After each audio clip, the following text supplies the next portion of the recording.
everyone. This activity is under the Literary Club of Jammu Sanskriti School, Jammu. Today, I am with someone who I like to call a superwoman. Someone who stood and continues to stand as the guiding pillar for thousands of students and teachers. You got it right. I am with our respected principal cum vice chairperson, Mrs. Rohini Aima. How are you, ma'am? I am good. How are you? Good, ma'am.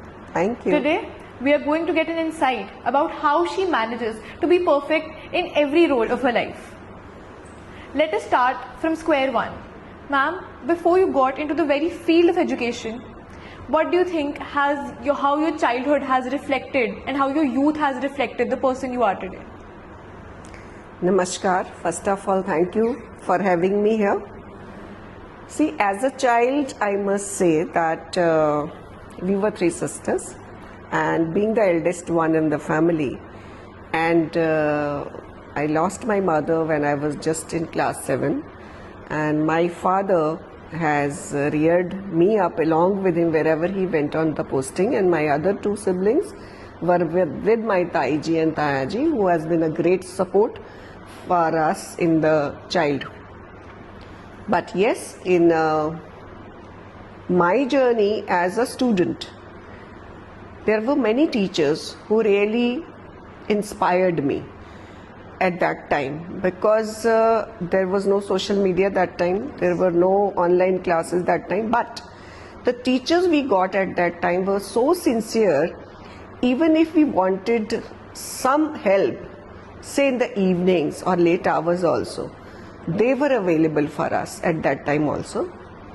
And my father, being in the service and then looking after me all single-handedly, he had told one thing only, that being a girl, I have no restrictions on you. Whatever the boys can do, even you can do. So that kind of liberty was with us. But one thing he told me, that there has to be a line. What is good and what is bad, what are do's and what are do nots. That day he told me this, and take care of only this much, the fine line between good and bad. Otherwise take your own decisions. And that always remained with me during that time. And as I told you, some of our teachers have been really inspirational at that time. And somewhere that time only I had started thinking that if I get a chance to serve the society, I will be teacher like them. That motivated me during that time only. Alright. So ma'am, before Jammu Sanskriti School, Jammu, you worked at Army School, you worked as headmistress at DPS Jammu, vice principal at Jodhamal. So do you think any of those past educational experiences reflect in the principal you are today and how you manage work today? Yes, true, beta. See, I never that time aspired to be a principal, to be very frank, when I joined my first job. And before that, when I was doing my graduation, I was aspiring to do my MSc, and that too in zoology. And luckily I got the seat also in zoology after my graduation. But during that time only I got engaged, and my husband being in the army, it's a transferable job. My father-in-law that time, who again was in education only, and he guided me. He said, "Beta, you're getting married into the army, so I suggest you do your B.Ed first, and then you can pursue your MSc, because wherever you will go, at least you will find the army schools to serve.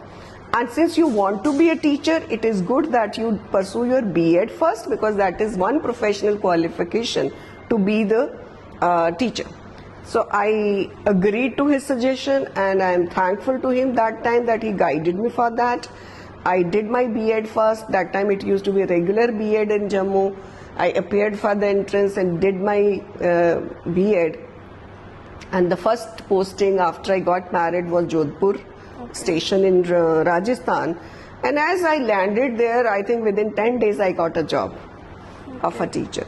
So this is how I started my journey as a teacher. Of course, later on we keep on moving to various places. I served in many of the army schools, but of late when we shifted to Nagrota, Jammu, that time I started working in DPS Jammu. Okay. And again, it was a very, very inspirational journey for me, because being a simple teacher, somehow some of the members who were in the authority must have recognized my work, and they started giving me certain extra duties, like I was the examination in charge first in that school, and then I became the headmistress. And I think it was the love and affection of the students, my colleagues, and of course God's grace. I got that opportunity to serve there, and I worked good enough, I think 12 years there in DPS Jammu. And again, a lot of learning for me, because shifting from teachers to administrative roles, there's a lot of challenge in that, right? But when you make challenges your companions, I think paths get cleared for you. So this is what happened for me, and of course followed by Jodhamal. Again, it was one of the best tenures of my life, because that time when I joined Jodhamal, in that school the class 12th batch was the first batch which was under me, so I had to work with them for the practicals, for the keeping up the pace with their academics, and they really brought very good, brilliant results at that time. So that gave me more motivation that yes, I can take on the challenges with full conviction. Ma'am, also since you were, even before JSS Jammu, you were thriving in your career, as you said, working in one of the most prestigious schools of Yes. Jammu. So what made you take a risk so huge that you had to start here from scratch when your entire career could be at stake? See, beta, as I told you, challenges are the ones which teach you the most. And I am a person who like to take the challenges head on. Because unless you strive and you work hard for something, you don't realize the value of your hard work. So when I switched over from that school to this, it was probably God's wish or will, because I had visited this area of our school that time with my common friend, and I happened to meet Sonakshi and Harpreet ji. That time that building was there only. Okay. And somehow we were just conversing and talking about other things, and it just stuck to chairman that time it was a ETT college there. Okay. So he said, I have no experience in schools. I thought at that time, it just came out of my, you can say, mouth, that in this area there is no CBSE school. Yes. So there should be one CBSE school. So it clicked to him also. Then he said, you have the, experience in running the school. I don't have, we collaborate and have this. And this is how the collaboration for this school started, and things were little tough initially, of course, managing, getting admission in this area. Now we see many houses, many shops are there, but that time hardly 2 shops were there, and whole area was just the fields. Okay. So even the chairman commented, "Ma'am, यहाँ school चल जाएगा." I said, "चलेगा." If we have taken that, risk and challenge, I think school चलेगा. Only thing, whatever team we have that time should be willing to work. And we were lucky enough to get a team of people like we had Prabjot ma'am, we had Nidhi ma'am, who were founding members with us. And everybody took on the challenge that we have to make it possible. And the results are here in front of you. So the school's journey started randomly. Exactly. Okay, ma'am. Also, we all know you as a principal today of JSS Jammu. But of course, apart from being the principal, we know you are a mother, you're a wife, you're a grandmother, and most importantly, you're your own person. So how do you think that you manage multiple roles, and do you think these roles ever overlap each other? Yes, at times it's very, very taxing to manage multiple things at a time. But you see, one thing is very clear with me, that never run for perfection, run for excellence. Excellence, if you look for it in any field. Perfection is a very, very, huge word.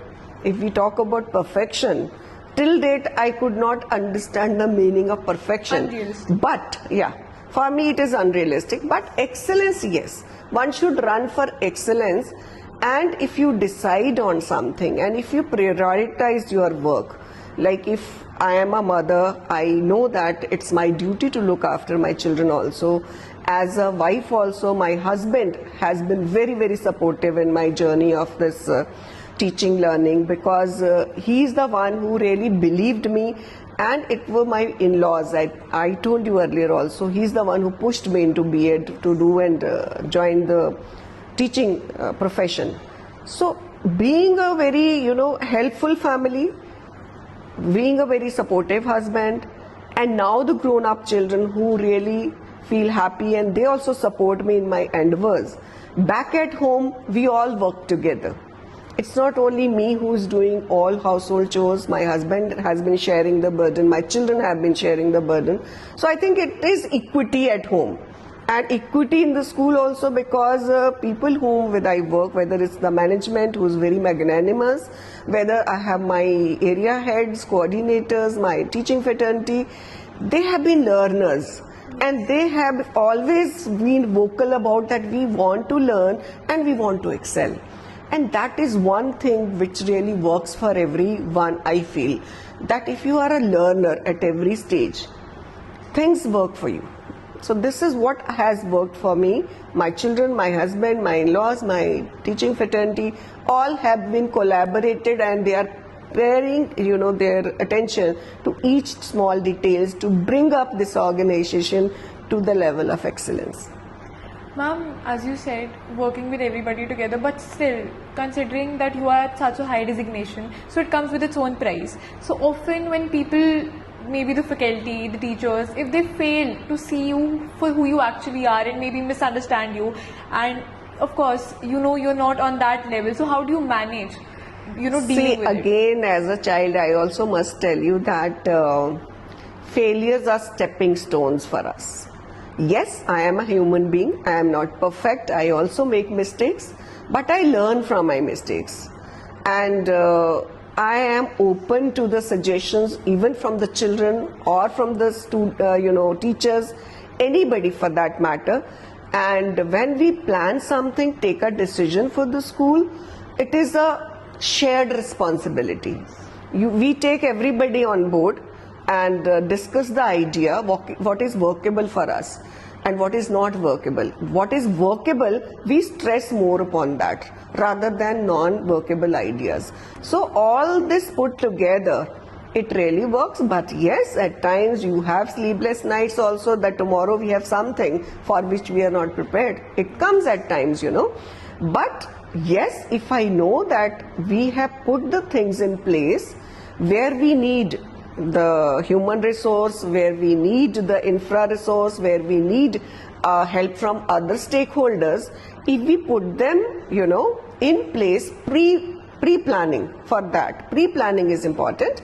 And if we pre-planned, things really work out. But at times, yes, there can be challenges also. If you plan something, it is not as per our expectations, but then that thing, if we just keep on repenting, oh, it did not work as I wanted, rather than we learn from that mistake, what is it that went wrong in this situation?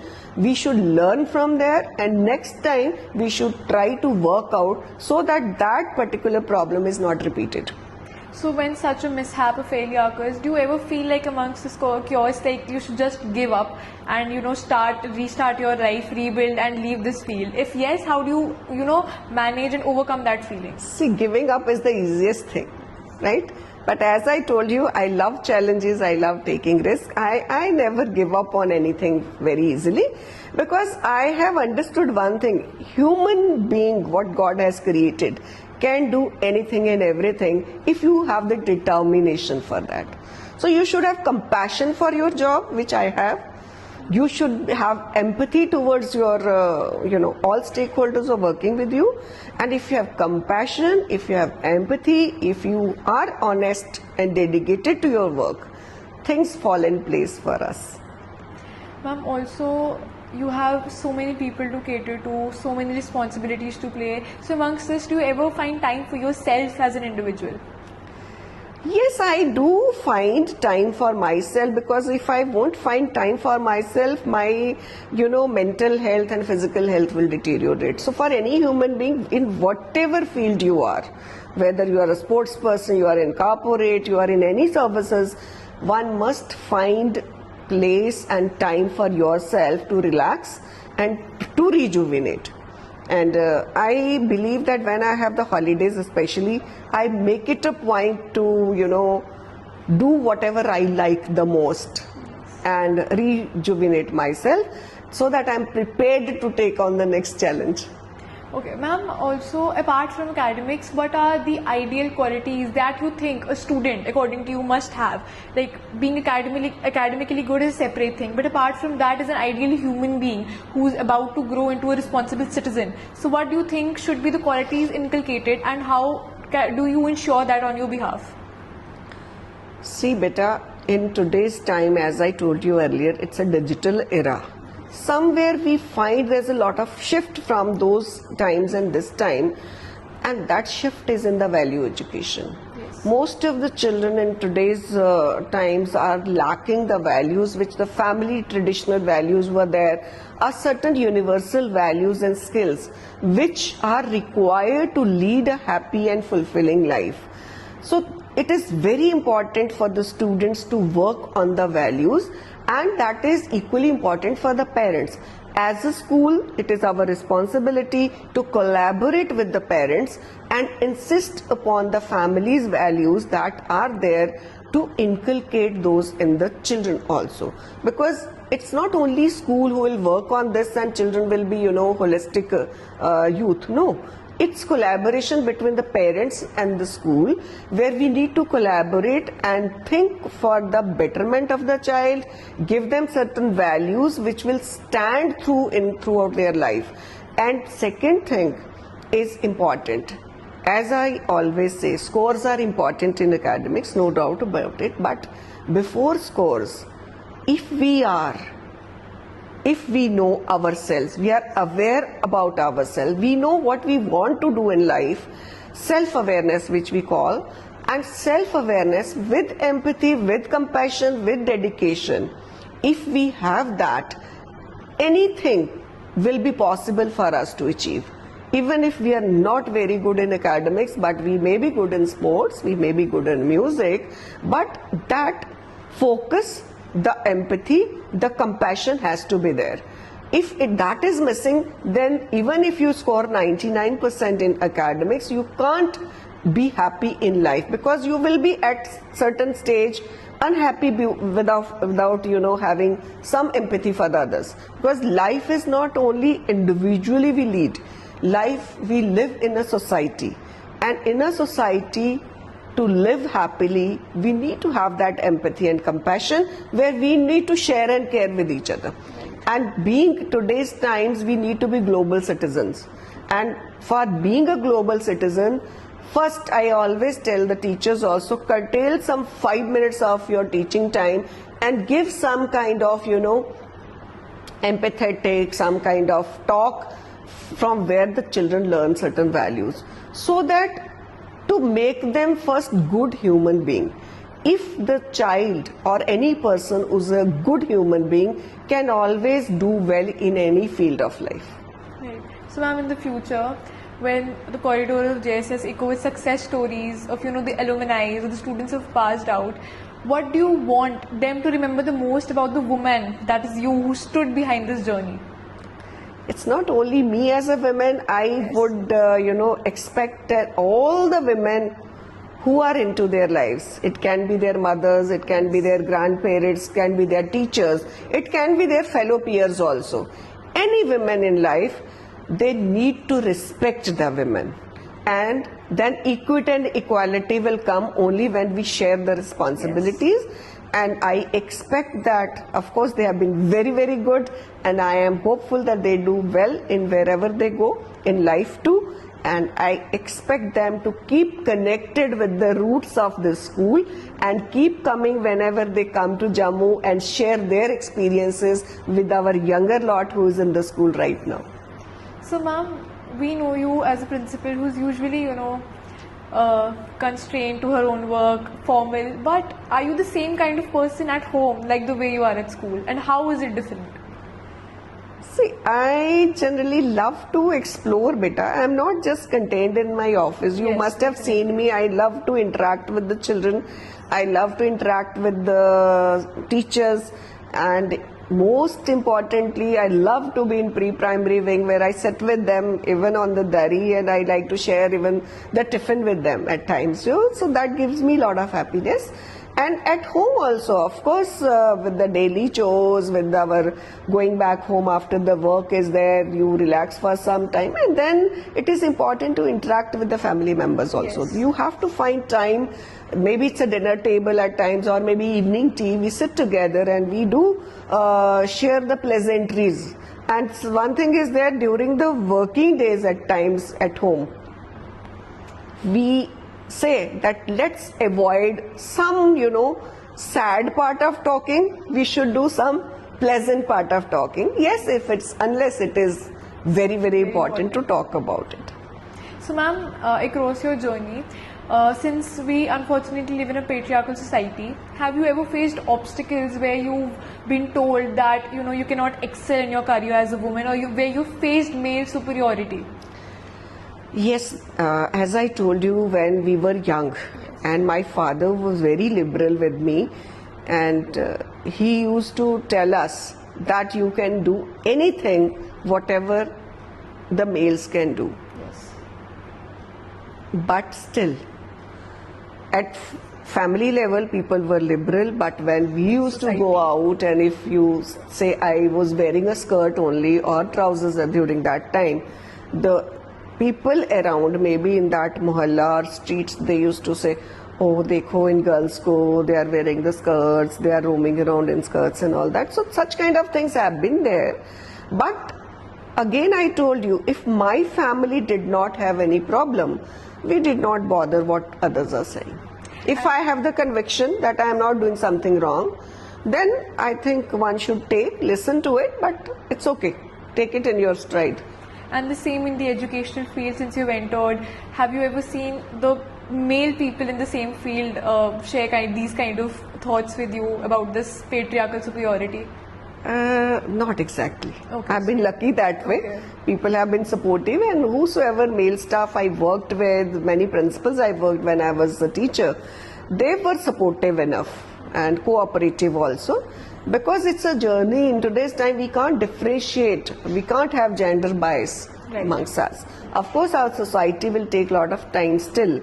Still there are families in which the children are reared up differently, boys are reared up differently, girls have the different rules. To some extent it's okay, because it is their family value, but in general, if we want our children to compete at the global level, we need to give them that kind of liberty. But yes, the children should also understand, they should be self-aware how much and up to which extent I need to take the liberty. So ma'am, you of course, across your life you have multiple experiences, lots of wisdom.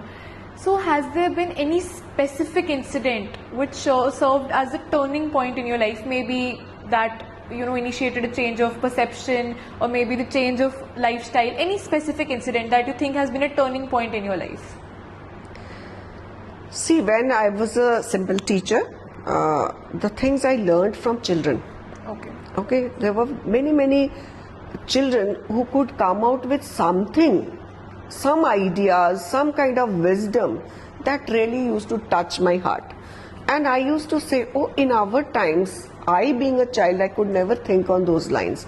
And those things really impacted me, that today's youth is much more ahead of them. Only thing, we need to give them the platforms. And that has probably shaped me as a principal to being liberal in giving different platforms to the children. At any level, the children should go wherever they feel happy.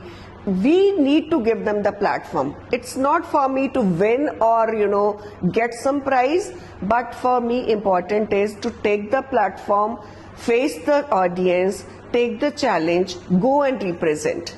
So that has been a great learning for me, and from the students only I learned this.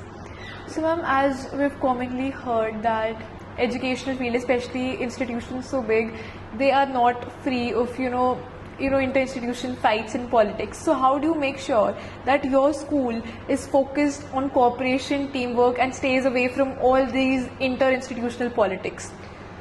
See, whenever there are human beings, politics and these small little tidbits are always there, fights and all. But being a leader, and not only that, it is me as a leader, the leaders, all teachers are leaders for me. And students like you who are into our council also, they are also leaders for the school. And if all the leaders put together, they take on their responsibility very diligently at every step, these things can be curved in a very smooth manner. Human beings are there, small little fights, they happen, but how to stabilize those and come back to the normal routine, it is on the how you interact with. And interaction starts with peer-to-peer, interaction starts with teacher to student, interaction is between teacher to teacher, or probably we require between parent and student and teacher also. As a head, I think I have been lucky one that such a situation has not been to that height that we could not control. Small little have been there, but we have been able to solve mutually. As I told you, it's a shared responsibility at every step for any individual. If we want something to be cohesive, to be together, then shared responsibility is the main thing, in which every stakeholder has to take their own responsibility with most diligent. So things work for that. Ma'am, lastly, in the years to come, if someone was ever about to write a book on you, your biography, so what would you think would be the last chapter of that book, marking the end of the life that you actually expected it to be? How do you want your career or your personal life to end?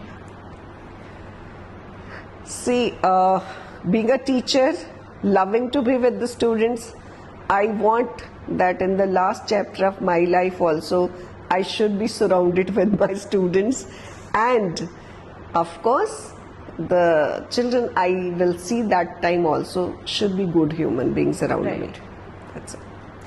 Thank you so much, ma'am. I would just like to say that you are personally my favorite person in the school, and I'm sure everybody else's.